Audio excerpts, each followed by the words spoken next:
vivons dans un monde qu'on peut critiquer, qui est le monde de la dérision. Vous le savez bien, et dans les médias, je dirais, le monde de la dérision, on se moque de tout. Le fait que ça se fasse me satisfait.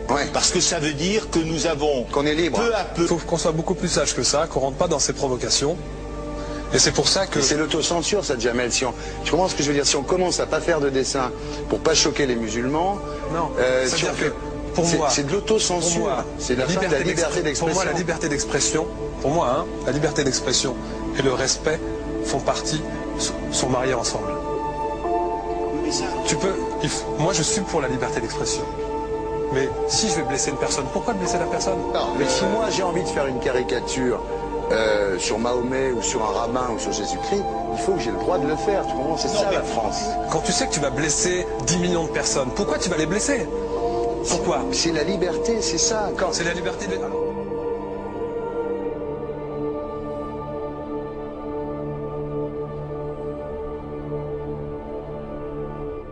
Non mais vous ne pensez pas que c'était à vous de vous excuser, non? En disant le sketch n'était pas très drôle, je suis désolé si j'ai blessé des gens, voilà, excusez-moi, voilà, c'est une connerie, c'est mon travail.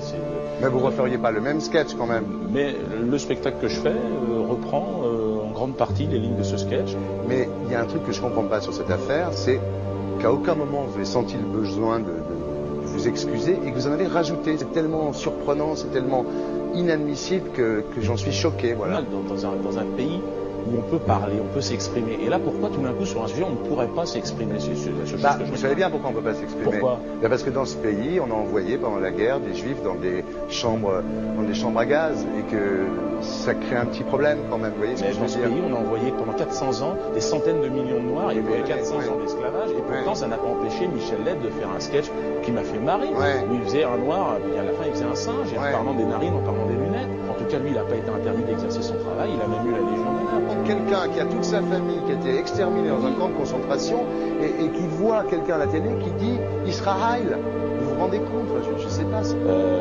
Mais non, il y a des moments où même si on connaît les gens, même si on les a invités, on leur... Et c'est pour ça que... C'est l'autocensure, ça, Jamel. Tu comprends ce que je veux dire? Si on commence à pas faire de dessin pour pas choquer les musulmans... Non, si on fait...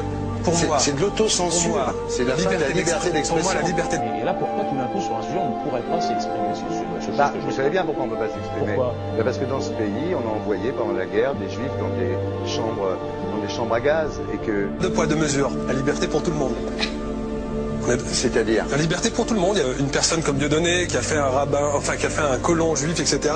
Tous ces DVD ne sont plus dans les pactes. On l'empêche médiatiquement, on ne le voit plus. Alors que lui, c'est un comique. Plusieurs lois qui ont été faites contre l'antisémitisme. Et moi, je fais un appel aujourd'hui de faire une loi contre l'islamophobie.